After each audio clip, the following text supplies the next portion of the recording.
Hello, everyone, and welcome to today's Blockworks webinar, Exploring Strategic Partnerships in Crypto.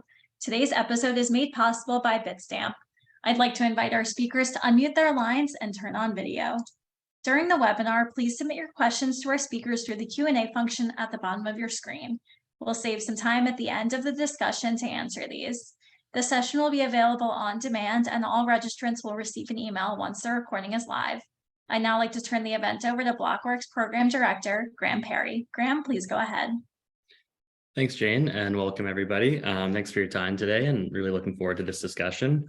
Before we dive in, I'd like to give a quick shout out to the sponsor of today's webinar, Bitstamp. Bitstamp is the longest running crypto exchange and was recently rated #1 by Crypto Compare. Since 2011, Bitstamp has led the way on regulatory compliance, security, and customer support. With Bitstamp as a service, institutions can quickly build their own crypto offerings safely and efficiently so they can get to market faster. And if you'd like to learn more, you can visit them at bitstamp.net/institutional trading. And now I think it would be helpful to do a quick round of introductions. Bobby, I'll start with you. Oh, and sorry, you're muted, Bobby. Oh, I knew that. Thank you, Graham. I appreciate it, and welcome everybody. Bobby Zagotta. I'm CEO for the Americas for Bitstamp and also Global Chief Commercial Officer. Been with the company about 18 months. Really pleased to be at this company. I look forward to sharing some lessons around it. Prior to this, I was at Kraken for 3 years as Chief Commercial Officer. And before that, I was at CME Group on the traditional financial services side. I was a member of the leadership team there, ran a few divisions, and that's actually where I got involved in crypto as I had responsibility for our VC, and we started investing in crypto and blockchain companies back in 2014. Thanks, Bobby. Michael? Yeah, I'm Michael Shaulov. I'm the CEO of Fireblocks. So Fireblocks, we provide infrastructure for institutional clients to custody assets, transfer them between counterparties, and also basically interact with smart contracts with DeFi. And we're currently servicing over 1,500 clients in the space, including all the big brand names in this industry. Thanks, Michael. And Carlos? Hi, Graham. Thanks for the invite. My name is Carlos Domingo. I'm the co-founder and CEO of a company called Securitize. We specialize on a part of the digital asset space that deals with digital asset securities. So these are tokens that actually represent a security, and usually it's a real world asset that has been securitized. And then we have a number of licenses with the SEC that allow us to basically issue those tokens in a regulated way, manage them, and then also sell them and trade them on secondary market, leveraging the advantages of blockchain-based securities. Great, thanks, Carlos. So to dive right in, I know the title of today's webinar is Exploring Strategic Partnerships in Crypto, but I think just to kind of frame the discussion a bit, I'll mention that a company, or for example, a company entering the crypto space is faced with 3 options. 1, they can build their own solution. 2, they can acquire an existing firm or company. Or 3, they can partner with crypto native experts.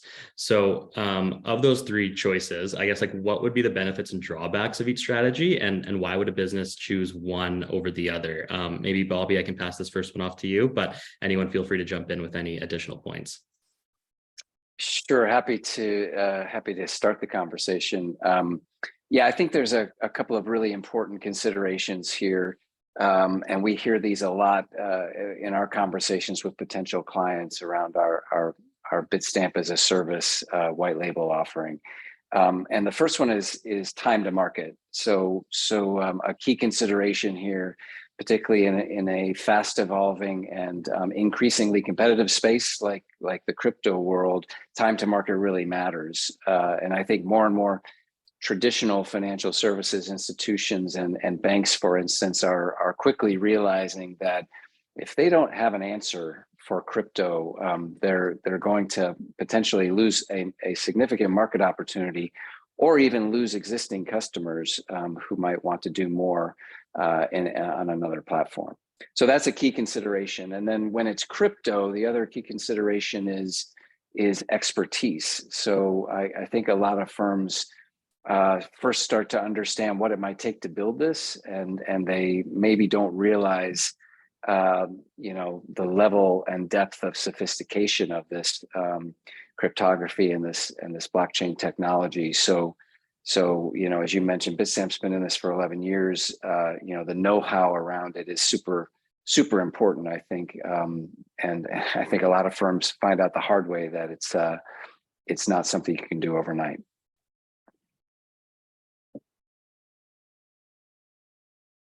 Thanks, Bobby. Michael, Carlos, anything to add there?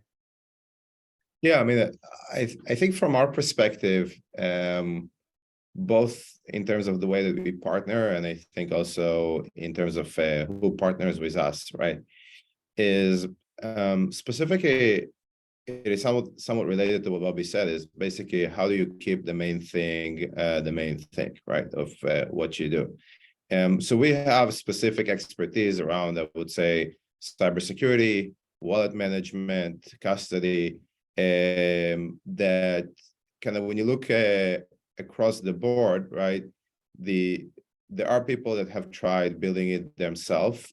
Usually it ends up poorly, right? It ends up in a lot of the hacks, if I basically go and review most of the hacks that happened across the ecosystem, is because people actually try to implement those kind of systems themselves, right?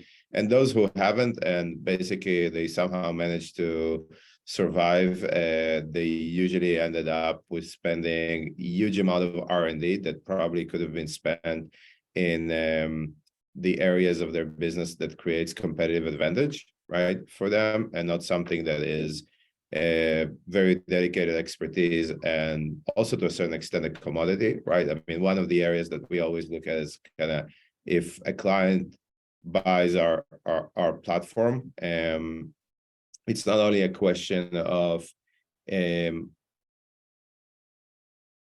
security, and it's also a question around how many FTEs, right, we would save him, and true ROI.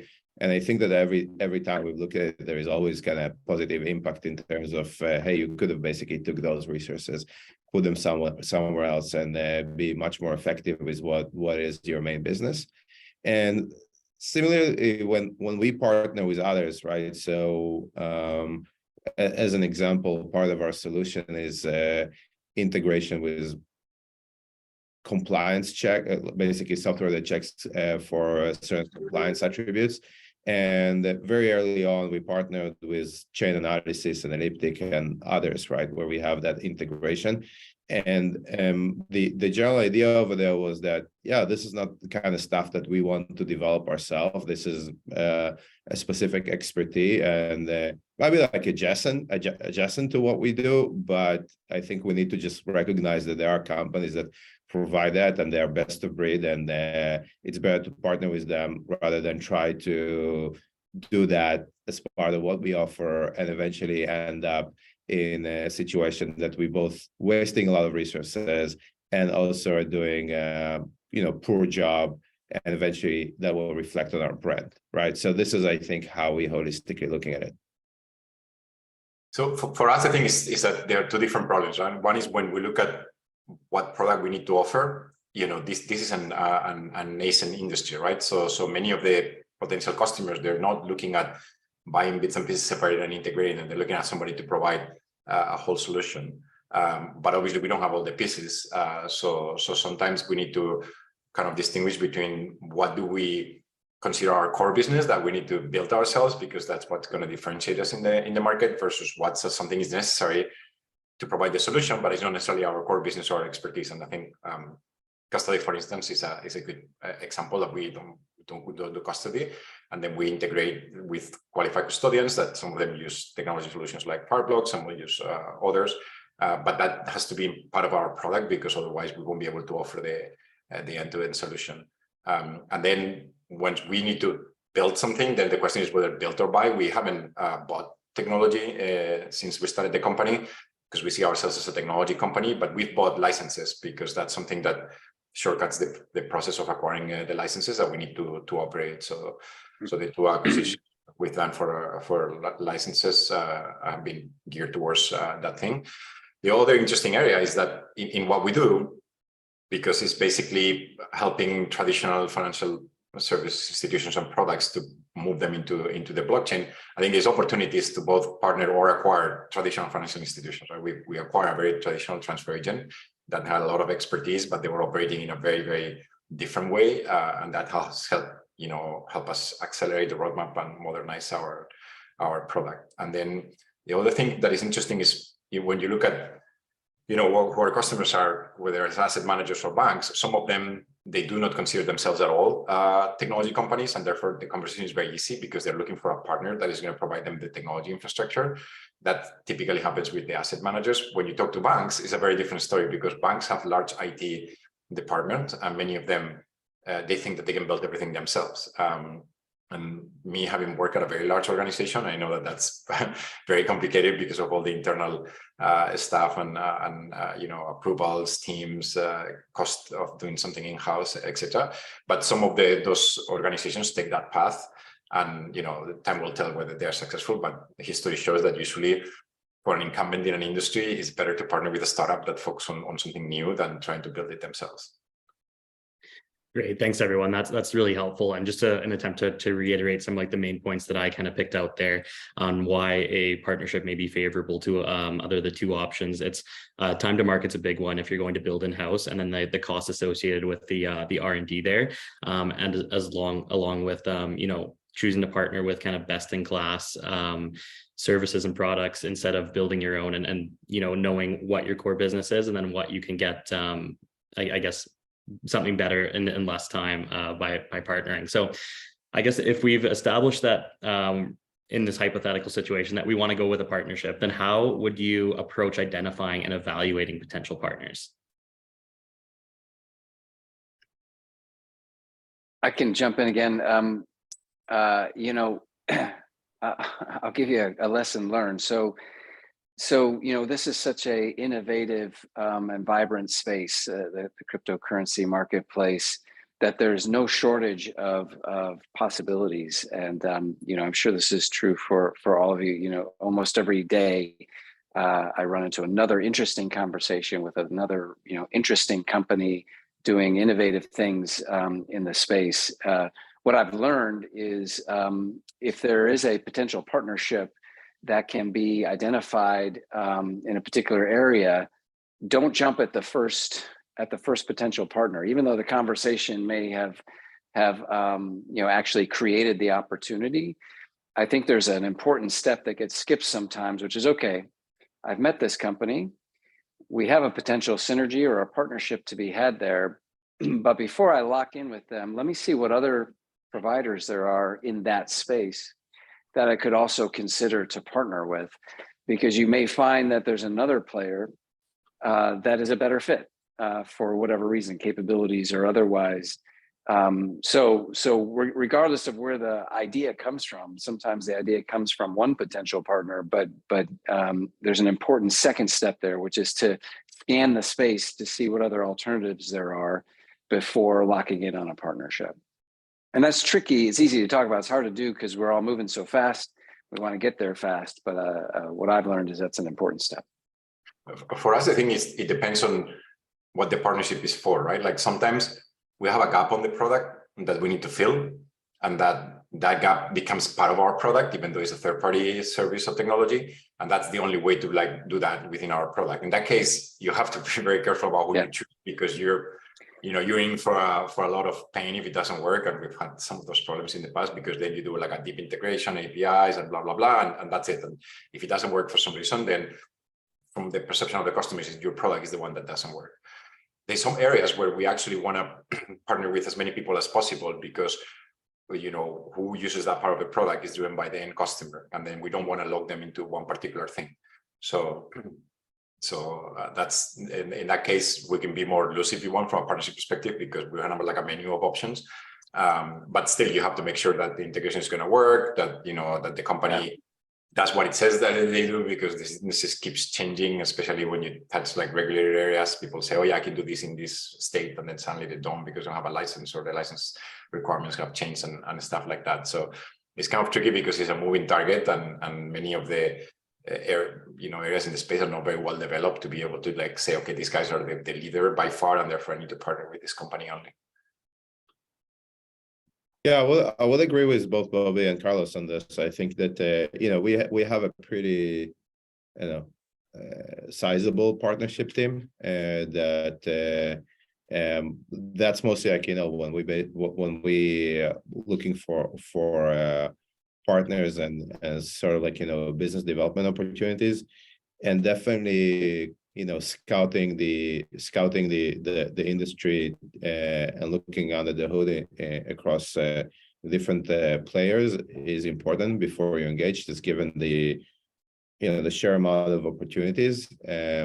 It's also like changes quite quickly. Sometimes you think you're partnering with someone who has the lead, and a few months later things actually change, and either they don't have the lead anymore, or the requirements in the market change. So I think there is also some room to make sure there is agility. The reputational aspect is really important, right? You do want to make sure that you're partnering with people that are credible.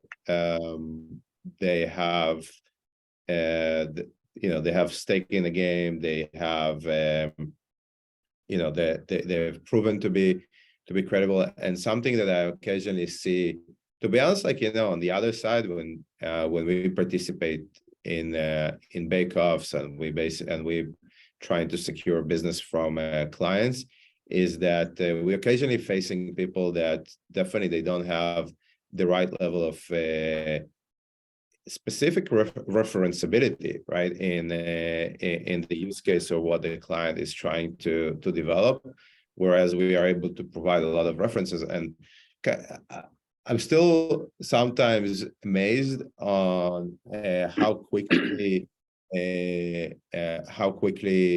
people are willing to discount that component. For me, this has actually always been the biggest component in terms of, okay, are you able to prove that you've actually done this before and you've done it successfully? And I think that running those background checks and running the back channels is important, right? To basically understand if what are the chances of the integration, what are the chances of success, right, over a specific project, both when people are partnering with us and both when we are partnering with other people. So that's kind of my take there. And maybe I could amplify that a little bit. Just it's a great point, Michael. Given recent market events, the due diligence step, cannot be underestimated, because you could end up with real live reputational damage, if not worse. Yeah, all very good points. So kind of like going to the next part. So we've evaluated, we've determined this is who we want to partner with. And I know everyone's kind of mentioned there's various types of partnerships, whether you're going out and getting some best-in-class product or service from another counterpart, or someone's coming to you. But how are these partnerships typically like negotiated and structured? I know, Michael, you mentioned bake-offs, but I'd like to open it up to everyone. I think it depends on the business model, right? Like sometimes, in our case, because we are a regulated entity, sometimes how we partner with companies depends on what type of licenses they have for us to be able to share fees or to do certain things. So it's not a one size fits all. I think you have to have a good understanding of what the business model is and what they can do or not, and how you fit in that ecosystem, or vice versa, how they fit in your ecosystem, to be able to negotiate something. And the other thing I will say is that it has to be fair for both sides, right? If both sides are not making money, that's not going to last very long if you're like dominating on the partnership structure. So I think looking for a kind of like a win-win strategy for the partnership that both benefit from it and make money out of it is very important.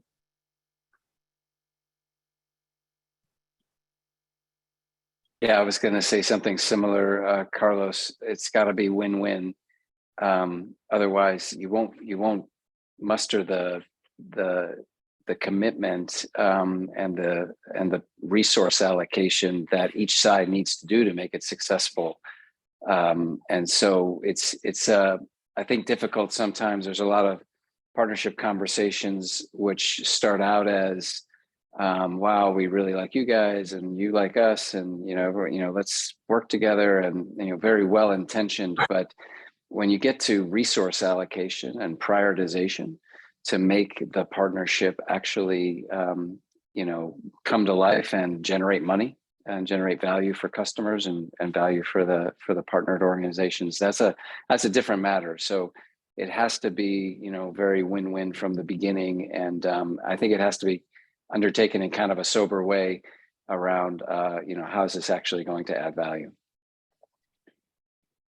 Yeah, so I mean, I don't think that there is something, I guess, unique about how this is being done in crypto compared to other industries, right? I think that in most industries, those partnership agreements tend to be the win-win aspect is really important, and in many ways, I think that partnerships is actually one of the most difficult business relationship to maintain, much more difficult than just a regular vendor relationship. It's something that requires a lot of continuous alignment between.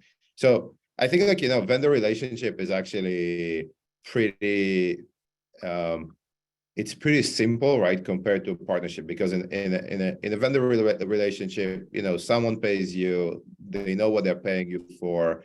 You understand why they're paying you this. This is your business model. It was kind of proven to work for both sides, right? And something drastic, right, needs to happen in order for that not to work. In the true partnership and business development, it's mostly bespoke situation, right? So, and especially in an industry that is nascent as ours, right? I mean, I think at scale in big industries, you have already some partnership templates, right? So, you'll go to, we've recently done it, right? We put our product on the AWS marketplace and in the Microsoft Azure marketplace. That's pretty standard, right? The business relationship over there has been sorted through thousands of startups and companies before us.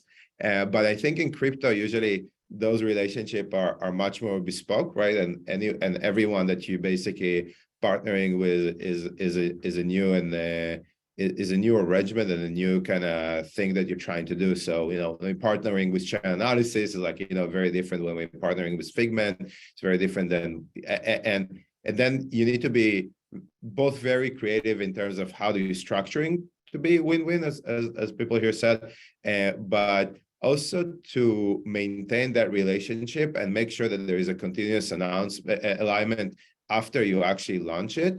It's something that is critical. So I think that especially for the partnership relationships that we have that are kind of going into their second and third year, they definitely evolve, right? We basically had to continue and work through those relationships, and I think that the executive, the relationship between the different executives in both companies need to be fairly strong, so you can iterate and change business terms and make sure that both sides kind of continue to see the win-win, right? Because the win-win is it's easy, like it is sometimes kind of easier to think about in a theoretical sense when you initially set it up, but then when you're going through the second and third year, then the reality is actually a bit different from what you initially envisioned, and therefore the relationship needs to be quite strong to evolve the contracts, evolve the relationship, evolve the commitments. Great, that's a really good point. I think all of you touched on the fact that these partnerships should be win-win. I guess the term partnership does suggest that it should be mutually beneficial. So I think it would be really helpful to the audience actually if you were able to give or can you give an example of a successful partnership that you formed in the past, and kind of just how that partnership works, like what is it, and why it was successful. Sorry, Bobby, you're muted again. Sorry about that. So Yeah, I mean, the one that comes to mind for us, and we have a great many successful partnerships, but one is with NASDAQ. So we use NASDAQ matching technology for our matching engine, and that was a conscious choice. Several years ago, before I was with Bitstamp, to be best of breed from a technology standpoint, and I think our founders, seeing where the business and the industry was going, more institutional involvement and higher expectations regarding uptime and latency and et cetera, why keep trying to evolve a homegrown system when you have access to one of best of breed? But as you can appreciate, that's a very complex, it's not just a vendor kind of relationship. And to Michael's point, it's taken a lot of care and feeding along the way to keep it vibrant and important, because it's such a central part of our user experience, basically. So that's one that's top of mind. But we have strong strategic partners for staking and for custody and for certain offerings like OTC type offerings. And so we like to think we're quite good at it, but again, to Michael and Carlos's point, it takes real effort and real prioritization to make it work. I can go next. So one successful partnership that we had, and it's successful because it ended up being something different, is with a company called Pacific Stock Transfer that we ended up acquiring. So this is a traditional transfer agent that had an interest in digital and using digital asset securities to improve their operations, but they were not a technology company, but a very sophisticated transfer agent. So they decided to partner with us so we could actually, provide them as a sub-TA account to their customers, the digital capabilities they didn't have. And that allowed us to basically get to know them very well and understand who they are, like what kind of capabilities they have, we get comfortable with the management, etc. And eventually we decided to acquire them and make them part of the company. And that's very unique. Most partnerships don't end up in acquisitions, but it's actually a good way to, before you jump into an acquisition, which these days is very tempting because there's a lot of cheap companies out there. I don't know, probably Michael and Bobby, you have the same problem, but I'm getting like a new company every other week that comes that, they have financial problems, and it's very tricky because acquisitions are very difficult to do from an integration perspective, and it could be very damaging to a company. But getting to a partnership with a company and feeling very comfortable and eventually seeing that they could be an integral part of your future success and then acquiring them is probably a very good strategy as well. Yeah, I think I wanted to take some other examples, but I would agree with Carlos that for like the only acquisition that we've done today, it was with First Digital Asset Group, and we did partner with them for a considerable amount of time, right? Being very close to them and seeing both on the integration side and ideation side, and then eventually something that led to what we are actually like almost 12 months post that acquisition. It was very successful, right? I think that's probably like the best way to approach it. I think it's very difficult actually to do acquisitions without a considerable amount of superior working experience with the other party. I mean, it just like increases the probability of a failure. On the other hand, I mean, the most well-known partnerships for Fireblocks are really on the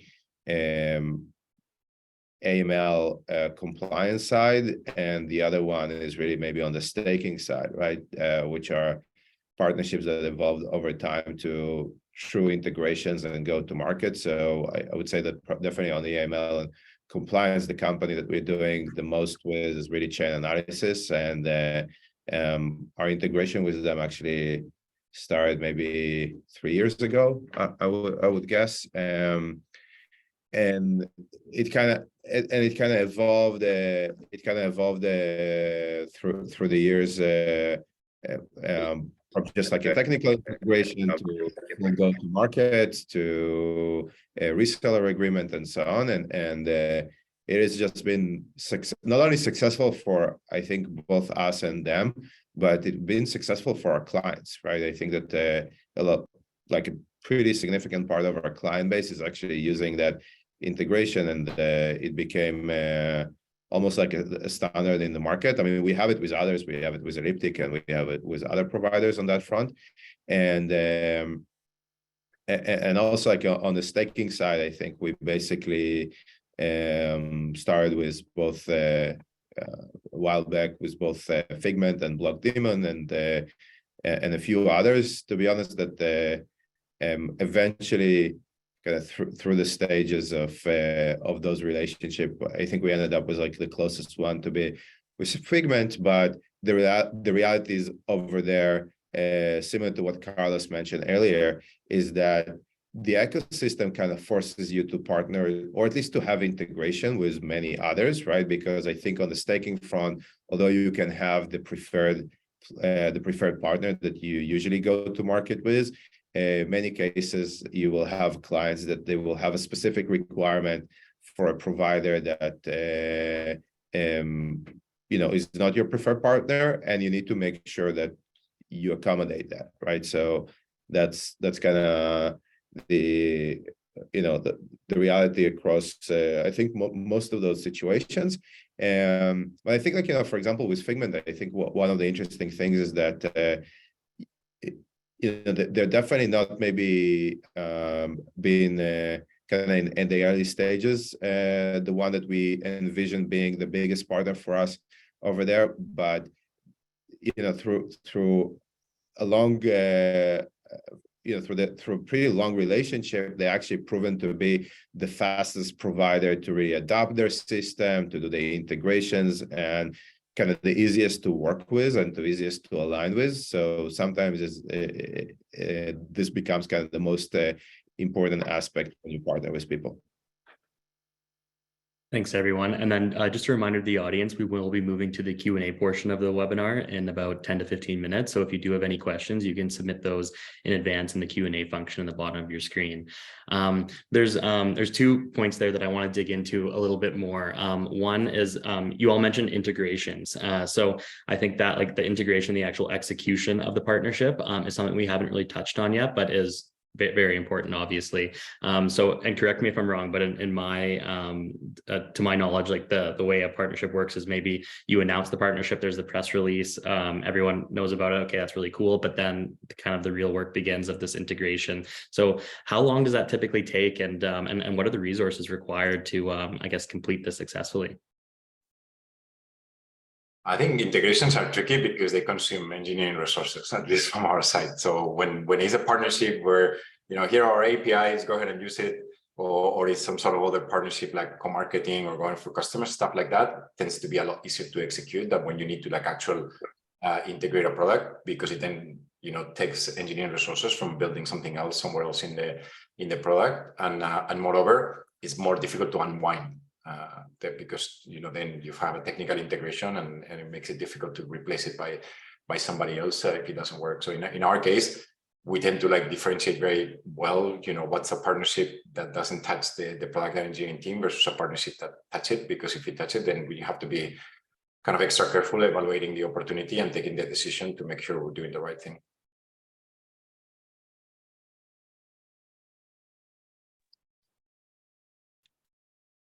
Okay, I'll jump in. What I would add to that is internal accountability. So there needs to be an executive who has specific ownership of the partnership and of the business opportunity driving it. Kind of quasi P&L level responsibility to bring it to fruition, and then make sure that it delivers business results for the business and for the customers. So sometimes there's partnerships that kind of cut across a lot of internal functions. They have a commercial aspect, of course. They have obviously a engineering and technical aspect, and they have a product management aspect, or they have a marketing aspect. So that's all to the good, but there needs to be, in my opinion, one executive who's kind of on the hook to make sure it comes together and gets delivered. Yeah, I would agree. Kind of the ownership is really critical to get it done. In our case, again, we do have the partnerships team, so somehow the executive that it usually falls on is our VP of corporate strategy and partnerships. But in many other cases, right, it has to be the CTO and so on. Thanks, guys. And then just another follow-up question there is, I guess the difference between partnerships between crypto companies and then like traditional financial institutions. Bobby, I know you mentioned, Bitstamp using Nasdaq's matching engine. Carlos, on your end, I know that you mentioned one already as your example, and then there's also another partnership with KKR where Securitize is helping offer tokenized exposure to their healthcare fund. I'm sure that Fireblocks has many examples, but when it's dealing like the kind of spanning the crypto TradFi divide, is there any differences or anything additional that you have to take into account? I think traditional is harder. Yeah, I was going to say similarly. Right? Go ahead, Bobby. I'll add something later. I'm sure it's thematic. Yeah, so as I mentioned, we have our Bitstamp as a service offering. So we enable traditional financial services companies or banks or fintechs who have some platform, they have users, but they, increasingly, conclude that they have to have some kind of, crypto strategy and offering. And for many of those companies, particularly in the traditional financial services companies, you're dealing with, a multi-layered decision process. You're dealing with, potential. I don't mean to generalize, but sometimes it's a technology or an engineering capability that is, less open to possibilities than people who are naturally in entrepreneurial companies. So all that it's all fine. This is just part of the game and maybe the art part as opposed to the science part. But you have to plan for a longer lead time and some additional resource allocation on the, call it the legal part and the commercial part.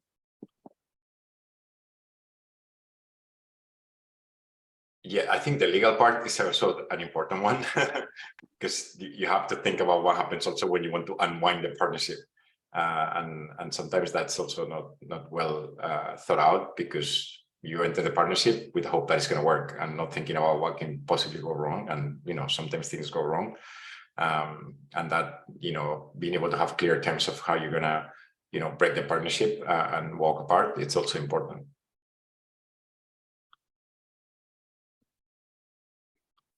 Anything else to add there, Michael? No, I mean, I think that I'm not sure we have, we do have actually, we have a relationship with the FAS that definitely is considered to be, we have a partnership with them that they're definitely, I think, fall into the traditional FIs, right, category. I tend to agree with everything that was said over here. It's much faster to get to resolution on terms and just generally speaking, what the partnership does with crypto native companies or with people from the industry. When you kind of build a partnership outside of the industry, yeah, I mean, even after the business agreed, right, then you will have lawyers that will come in, and definitely the lawyers, they don't have domain expertise in crypto, so that they are trying to come up to speed, and just like the risks are very different.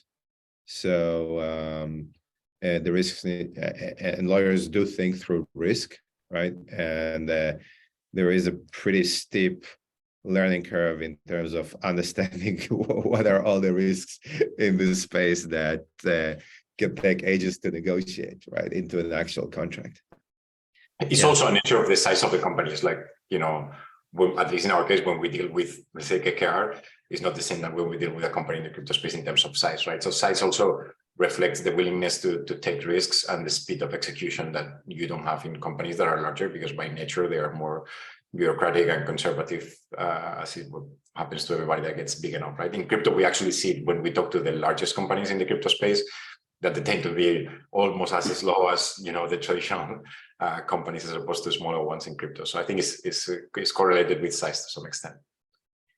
Yeah, that makes perfect sense. That you know, a larger company, especially more bureaucratic or like a bureaucratic one, would have, you know, those multiple gates of approval and have that longer lead time. So while we're waiting for a few more questions to come in, I think. So, Michael, I know you mentioned, I guess, like when like approaching and evaluating potential partners, you know, looking at, you know, potential reputational risk or really doing that due diligence is like a very important part. Are there any other kind of like risks, challenges, setbacks that you faced? And again, I'll open this to everyone, but faced in forming a partnership? Yeah, look, I think we, you know, in a weird way, I think Fireblocks today is in a quite of a mature stage in terms of the policies that we have internally on evaluating kind of any relationship we have with third parties, right? And it's just like a reflection of the accelerated maturity we had to go through when we started to deal with as a service provider to some of the banks, right? So just it's kind of funny, but it's not funny. But when we set up our first relationship with Bank of New York Mellon, right, the amount of scrutiny that we had to go through and evolve all of our internal procedures force us to basically put something around, I don't know, 30 or 40 different new policies, right? Part of those policies is really around how do you do third-party assessment, third-party risk management and third-party assessment for every relationship that you have. And that a decent part of it is really fell on the shoulders of our security department, and they have a bunch of processes and automated tools actually to assess every vendor that we have a relationship with, or sorry, every partner we have a relationship with. So it actually, regardless if it's a vendor or a partner, they will need to go through the same level of third-party risk assessment. And it sometimes actually it's sometimes very difficult for new companies to go through this, right? Because we're asking them to have certain certifications, we're asking them to show us that they have the right level of data governance, and a startup that is 12 months old or 18 months old, specifically if they don't come from a very kind of purpose-built cybersecurity background. Most cases, this is not the first things that someone will actually put their attention on, right? And they would usually lack those controls. So in many cases, we kind of force them to go through establishing those components. And before they actually establish those components and those certifications, we kind of block from partnering with them. Yeah.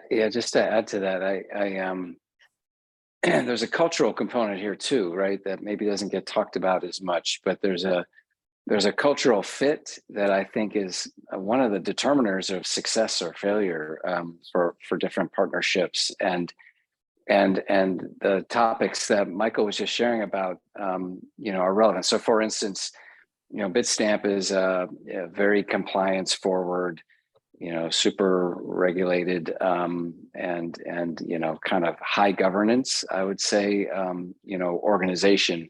All the things that until recently were not very cool or sexy, but for in terms of the long race, pretty important. And not every crypto company is wired that way in a kind of compliance mindset. And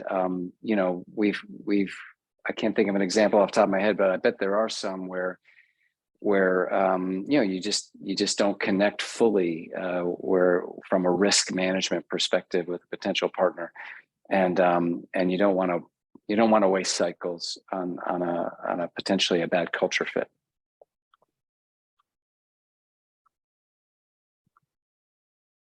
Thanks, Bobby. Thanks, Michael. And sorry, Carlos, did you have anything you wanted to add there? No, I think that again, the cultural fit, it also is correlated with size, I think, because again, smaller companies tend to be, looking more at opportunities, more agile and more open to take risks, etc. The bigger it gets, the more, this conflict, this cultural conflict appears in terms of, how many hoops you have to go through, how many, how much of the legal review and compliance and all the stuff that happens, and how much scrutiny there is at the partnership. And for large companies, sometimes what happens is that the responsible for the partnership on that side, for them is also something that might not be it doesn't move the needle too much, maybe compared to his rest of his job, but from a risk perspective, it's very risky, right? If it doesn't go well, and therefore that make them to be, more difficult to deal with than somebody else that, if it fails, it fails, and if it succeeds, it's a huge win for me. So. Great. Well, thanks everyone. I think this is a good chance to kind of move over to the Q&A portion of the webinar. But thank you very much for your time and perspectives. I learned a lot about partnerships and the crypto, just partnerships in general, really. So our first question here, it's a little, I guess, different from the kind of partnership perspectives, but Robin's asking, I guess, from a crypto regulatory perspective, are there any certain jurisdictions that you think have the best or clearest regulations right now for crypto focused companies? I can give the controversial view, because I have a bit of a different view. I think that, yes, of course, there is some new regulations and tweaks to existing regulations that need to happen. But for the most part, I think the regulation in the US is pretty clear. The problem is nobody respects it, and it's not being enforced. Because, if you look at what happened with all these centralized lenders, they were clearly doing something illegal, because it's very clear under what terms and conditions you can do lending or not in the US. If you're a bank, fine. If you're not a bank, then it's a security. And, BlockFi was fined $100 million. Coinbase was stopped to do it. But in spite of that, companies continue doing it. So, and that there's no new regulation you need to that. Those are products that exist that have nothing to do with crypto, by the way, centralized lending. They're just lenders, right? That they just simply don't follow the regulation. So yes, we need more regulation, perhaps for certain more novel areas, but for the most part, what we need is following regulations and enforcement of those.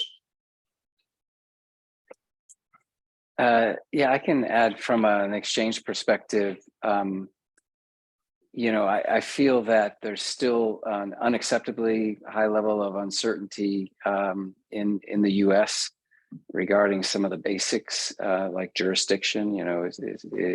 It's which regulatory body has jurisdiction for what, and there's some useful bills in the legislative process right now that I think are good and could force a little bit better collaboration across the regulatory bodies in the US. But it's a concern of mine, both as somebody who's leading business in the US, but also just as a citizen, because I think if we don't get it right, we're liable to push all the innovation elsewhere.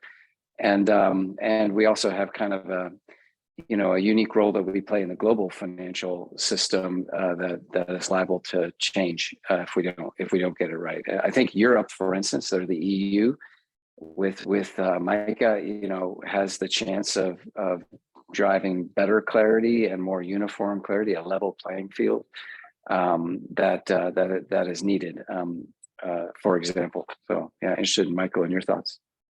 Yeah, I mean, first of all, I think this question is a suitable title for an hour-and-a-half webinar of itself, right? Yeah. It's kind of like a topic that somehow every podcast, though, that you end up talking about regulation. So I agree with Bobby. I think that actually it's true. It's true that I think what Carlos said is to a certain extent it's true, right? I think that certain things it's clear that you shouldn't be doing, but I think that the amount of ambiguity that still exists in terms of what can you do, and if you do it, who's supposed to supervise you, and if those people supposed to supervise you, how you actually getting the approvals from them. In the US, it is very, very unclear at the moment. And I guess, if it was clear, then probably wouldn't have 3 to 4 different bill proposals right now in front of the Congress. Which I agree with Bobby as well. I do think that they provide at least some level of clarity, which is good around what needs to be done, and they will probably open, if they will go through, they will at least open the gate. It's critical, stable coin issuance, which regulator is responsible for what. I think that the question was really which regulators are the most advanced. It actually depends on what area, right? And I think that just crypto and digital assets, right? Maybe digital assets probably is a lot of different activities. The regulator that I like the most is actually Singapore, in terms of the frameworks that they have, how progressive they are, and really where they're trying to push things. I think that probably Germany and then Europe are kind of, if you're basically trying to put the biggest bang for the buck, that's probably comes kind of very close, because Singapore is just very small, right? It's very progressive, but it is very small. And then if you really want to go after something that is a big addressable market, then Germany, and then everything is follows through MiCA, is a pretty good framework. We're seeing pretty good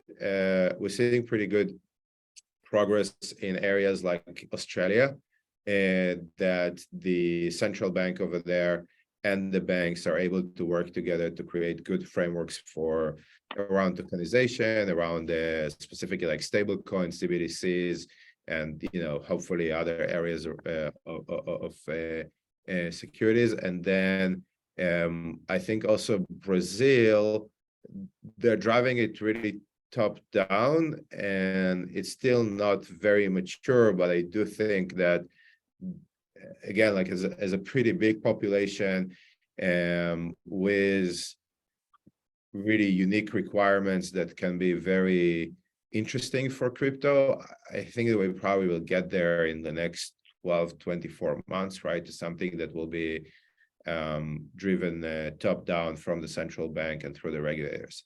So that's kind of my view. But at the end of the day, at least in terms of the global, world order, getting to the clarity in the United States, it's critical, right? Because most of the financial system globally is still driven from here, and having that kind of huge arbitrage can eventually lead to very unpleasant FTX-like problems, right? Yeah, I mean, no, FTX is, I think, the list, there are, I would say, no, but that's the problem, right? Because they were regulated in a small. I mean, look, all the small countries by nature, they're going to be more forward-thinking in terms of regulation, because they have less to lose, right? The financial, ecosystem that they manage is tiny, and therefore, because it's small, the potential damage that you do is smaller, and then also they have an interest in attracting business to their jurisdictions, because people naturally will not flow there, right? So yes, of course, Singapore, or remember at the beginning of crypto, people were, we're going to set up things in Gibraltar, and every time there is a new industry that has a bit of a sketchy component, whether it's online gambling or online porn or now crypto, etc., they move to those jurisdictions first, because those are the regulators that quickly try to change the rules. But people have to understand that in a large place like the US, it's the regulations is much more difficult to change, and they have to be much more careful. But it's also why this is the largest, financial center in the world, right? Because people feel safe doing business here, and we need to get to the point that people feel safe doing, crypto-related business and digital-related business in the US, because that's what will make the industry big. If the only way for you to deal with crypto is to go to Bahamas or Singapore, this industry is going always to be, a sideline to the broader financial system. Yeah, I mean, you do see a difference, for example, between what the Singaporeans are doing and what, for example, the Hong Kong is doing at the moment, right? So they're kind of trying to approach it in very different ways in terms of what they want to incentivize and whatnot. And I think Bahamas falls much more into the bucket of Hong Kong rather than Singapore. But I do agree with you that the United States, the regulatory narrative over here has always been around consumer protection, and it has, like, a long history of a lot of bad things that happen, right? Like, I once asked pretty well-known commissioner in why the United States has such a aggressive regulatory frameworks, and he basically said, well, the amount, like, no one have lost the same level of money in the history of the financial system, like, the citizens of the United States. And I think that the narrative around consumer protection kind of evolved since the 1920s, right? So I agree with you. I just think that right now the main issue or the main root cause, right, is that in other jurisdictions, or many of the other jurisdictions, you have one entity that eventually regulates the entire financial market. So eventually they can come into an agreement, into a framework in an easier way than I think in the United States. That part of the issue right now is really which regulator is actually supposed to oversee it. Is that the SEC? Is that the CFTC? Is that the Federal Reserve? Is, like, what are the specific mandates of the state, the different states, right? The New York DFS, any other Department of Financial Services in other states. And I think that this is a lot of what creating the stagnation. I don't disagree that the fact that there's multiple regulators complicates things, but at the same time, that also applies to traditional capital markets and hasn't been an impediment to be properly regulated, to have consumer protection across different asset classes, and to grow to be the largest and safest financial services market in the world. So yes, so of course, having only one person taking all the decisions simplifies things, but segregating also makes sense, right? Like, what people understand in crypto, everybody says, oh, CFTC should be regulating crypto. Well, CFTC, to start with, doesn't regulate the spot markets and doesn't regulate retail. So I have a hard time thinking how they're going to regulate crypto if they actually don't have the expertise as a regulator to regulate the spot markets and retail, which is like 99% of crypto. So I know people don't like the SEC because it has more strict rules, but it has more strict rules for a reason, because they do regulate spot markets and retail. So, all right, I have to jump myself. It's been a pleasure. Thanks for the invite, guys, and good to see you, Bobby and Michael. And thanks, Rahul. Thank you, Carlos. So guys, I know we just have 2 minutes left, and I think Michael was absolutely right. We could have had another hour and a half webinar just on the regulation, and the talk was good. I like the discussion there. But just in the effort to sneak one last question in, Nick is asking, as someone who's hoping to build a startup in the crypto space, do your companies engage with founders to help them mature their organizations in order to be a good partner candidate in the future, or is that something that's best left to the VCs? Yeah. Bobby. Sorry, I was going to say we certainly look at early stage companies with an interesting thesis for investment and then potential partnership. We're kind of doing that all the time on an informal basis, and so definitely open for business for conversations. Not every conversation leads to a partnership or an investment, but yeah, we try to stay close to anything interesting or innovative that could benefit our customers. Yeah, I would say that we don't invest from our balance sheet, right? So we don't invest, and I think we do share advice with a lot of the of startups that approach us, but there are so many that I would say that it's quite difficult to do it in a way that is consistent. And honestly, I think there are better frameworks in the industry, whether those are VCs or accelerators or professional mentors that are probably doing a better job than at least us on that front.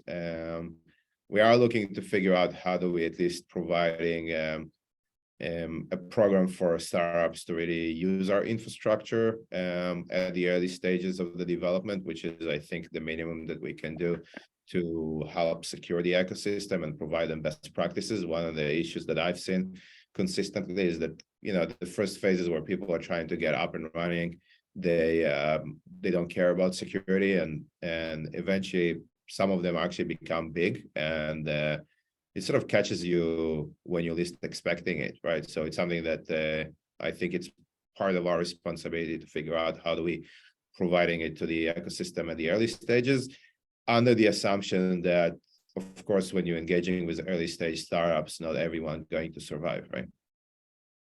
Yeah, that's a good point. And to the one point you made there, Michael, is whether it's like whether or not it's an investment, you still offer advice. And that's one thing I know, Bobby, you mentioned it in a call that we had previously, but the crypto space is very collaborative. And I think that people are willing to help each other out, I guess, more than I've seen in other industries, which is, I guess, a nice to have in a growing space. But unfortunately, that's all the time we have. So thanks again very much for your time today, gentlemen, and Carlos as well, who had to drop early. Yeah, thanks again, and enjoy the rest of your day. Thanks so much. Thank you, guys.